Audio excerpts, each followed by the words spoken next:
भीमा कृषी 2026 भव्य कृषी व पशु प्रदर्शन शुभारंभास हार्दिक शुभेच्छा। गॅरंटी 100% शाश्वत शेतीची, आधुनिक तंत्रज्ञानाची, सेंद्रिय शेतीच्या फायद्याची, भीमा कृषी प्रदर्शनाची।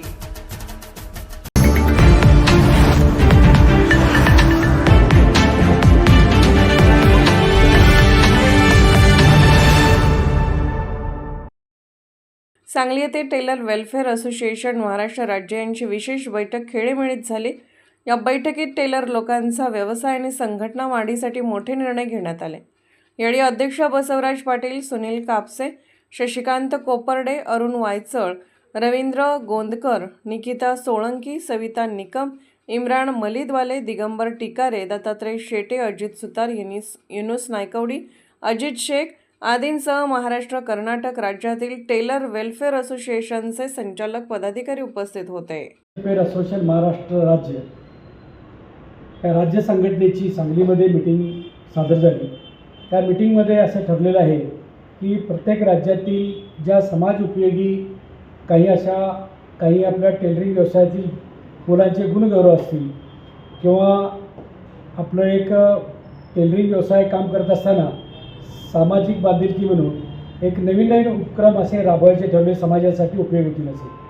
त्यामध्ये आरोग्य शिबिर असेल, टेलरिंग वर्कशॉप असतील, असे अनेक त्या बऱ्याच समाजामध्ये जे कामं असतात ती करावी लागतात। त्यासाठी टेलरिंग असोसिएशन हे राज्यातील सर्व टेलर्स बंधू भगिनीसाठी की शासनाच्या योजना असतील, राज्य शासन, केंद्र शासन, त्याच्यामध्ये जिल्हा परिषद असू दे, ग्रामपंचायत, अशा असंख्य ज्या योजना असतील त्या टेलर्स व्यावसायिकापर्यंत पोचाव्या व टेलर व्यवसाय कसा वाढावा ह्यासाठी या मीटिंगमध्ये ठरलेलं आहे।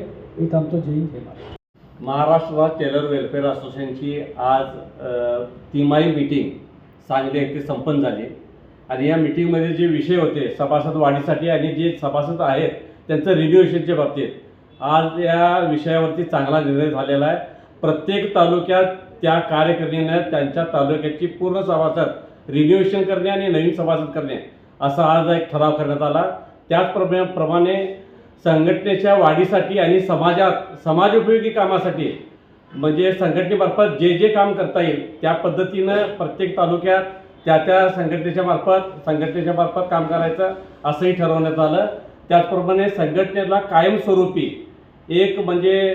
कायमस्वरूपी काम करण्यासाठी एका व्यक्तींची निवड करण्यात आली आणि त्यांना मानधन स्वरूपात वार्षिक मानधन देऊन त्यांना कायमस्वरूपी कामासाठी ठेवण्यात आलेलं आहे। अशा बऱ्याचशा संघटनेच्या समाजोपयोगी संघटनेतर्फे काम करण्याचं ठरवण्यात आलं। यासाठी संचालक मंडळ संघटनेचं सर्व आज उपस्थित होते। सर्वांचं मनापासून स्वागत पण करण्यात आलं आणि सगळ्यांना धन्यवाद देण्यात आलं। निर्भीड बेधडक बातमीसाठी दर्पण न्यूज चॅनलला लाईक करा, शेअर करा, सबस्क्राईब करा।